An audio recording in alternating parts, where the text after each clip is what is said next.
Now, how this connects up with Aizermanns' idea is what I will now try to explain, and for that first let me consider nonlinearities which are memoryless. Okay, so what I mean by a memoryless nonlinearity is the following. If you give a certain input to the nonlinearity, you get an output, but this output is not dependent upon what happened in the system earlier in time or later in time, whatever. It is an instantaneous map. So, what I am trying to say is that whatever is the input, the output is completely determined by what the input is at this instant. The output at this instant is completely determined by the input at this instant. Such maps we would call a nonlinearity. Now, if you have a nonlinearity, such a map we would call a memoryless nonlinearity. So, if you have a memoryless nonlinearity, then one way you can characterize that nonlinearity is by this map, where you have the input and here you draw the output. So, for any given input there is a particular output, for this input there is some particular output, and so you can connect all those dots and you get a curve.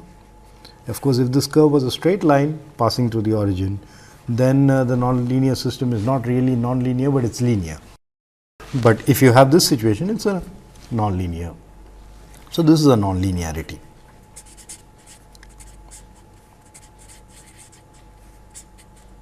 Yeah. So, for any given, so this is like a lookup table if you want. Given any input, you go through the graph and you know what exactly the output is. Now, if you have a nonlinearity such that this curve, okay, so let me call this nonlinearity f, then this nonlinearity is such that if the input is u, then u times f of u is greater than 0 or greater than equal to 0, then as far as the nonlinear system is concerned, so here is the nonlinear system. Suppose this is the input going into the nonlinearity, and what you get here is f of that, and what you are saying is input multiplied by output is always greater than 0. Then from whatever we have been discussing earlier, we could call this passive. And now, if you call this passive, this thing is memoryless. That means, in the sense, it just depends on what the instantaneous input is. One could think of the storage function. The definition of passivity is u dot y, input multiplying output, is greater than or equal to the rate of change of the storage function. Suppose you take the storage function to be the 0 storage function, then you get this. That means u dot y is greater than or equal to 0. And so, assuming that this storage function is a 0 storage function is one way that this equation is satisfied. And so, you have a passive system, this nonlinear system is passive, and it has a storage function which is a 0 storage function. And here is the beauty of the whole thing. Suppose you take a matrix, a linear system G of S, and you take a nonlinearity, and this nonlinearity is in the first and the third quadrant. Okay. Incidentally, nonlinearities which are in the first and third quadrant are often denoted by this. This is a nonlinearity lying in the 0 infinity sector. That means, they lie here or here. The slope or rather, if you take any u, the f of u, in fact, I had given this kind of a definition earlier. If you call the input psi, f of psi by psi is less than infinity.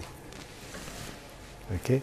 Such nonlinearity is 0 infinity nonlinearity, and if you have any nonlinearity like this, then of course, this is true, psi times f of psi is greater than or equal to 0, and from what I said in the last slide, one could view this as passivity. So, if you have a nonlinearity which belongs to this class and you have a feedback structure which looks like this, then if this GS, I mean this linear part, if GS is passive and the nonlinearity is or belongs to, okay, it's a nonlinearity like this, then GS is passive, the nonlinearity is passive. So, from what we had talked about earlier, the interconnection of these two systems is also passive.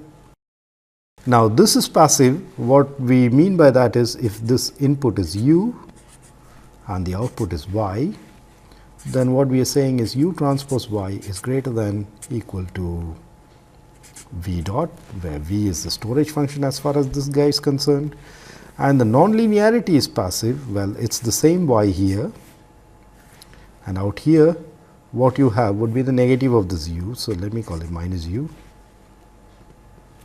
but this minus u and y, it obeys the rules of the nonlinearity. Therefore, minus u transpose y is greater than equal to 0. Yeah, this is for the nonlinearity, and because it's in the 0 infinity sector, this must be true. This GS is passive, so this must be true. I add these two, I get 0 greater than equal to v dot. So, this is an autonomous system in which I have v, provided GS is passive. I can find the storage function to be a positive definite function, and I have therefore a positive definite function whose derivative is less than 0. Therefore, the resulting system is asymptotically stable. So, if you remember, Aizermanns conjecture said that if you had some trajectory which lied in this sector, something like this, and his conjecture was that if you had a g of s such that on the feedback loop, if you put any gain between 0 and infinity and it gives you a stable system, then if you put a nonlinearity, then the resulting closed loop system is asymptotically stable, and that was proven to be false. But what we have got is a very similar result. What we are saying is, if you take any nonlinearity in the 0 infinity sector, and out here you are not going to take any transfer function such that you put any gain between 0 and infinity and the resulting feedback system is asymptotically stable. That is not what you are going to do. What you are going to do instead is, instead of that condition, you are going to take a GS which is passive, and if you do that, then the resulting system is such that it is asymptotically stable. Yeah. So, if you recall, earlier a few lectures back, I had shown that in Aizermanns conjecture there is some sort of counter example I showed, and if you remember, in that counter example, the GS that I took was s plus 1 upon s squared.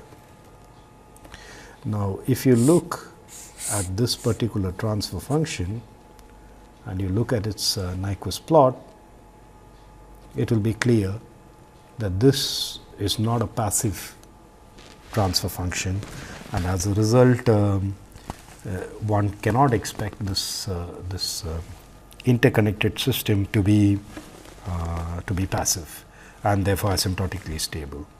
So, the interconnection of passive systems being passive, that result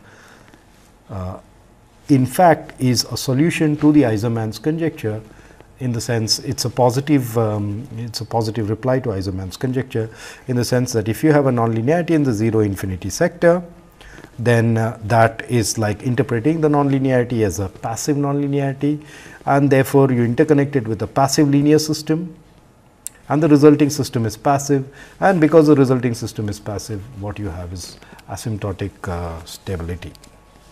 Okay. So, I am out of time for this lecture, and so we would stop here today.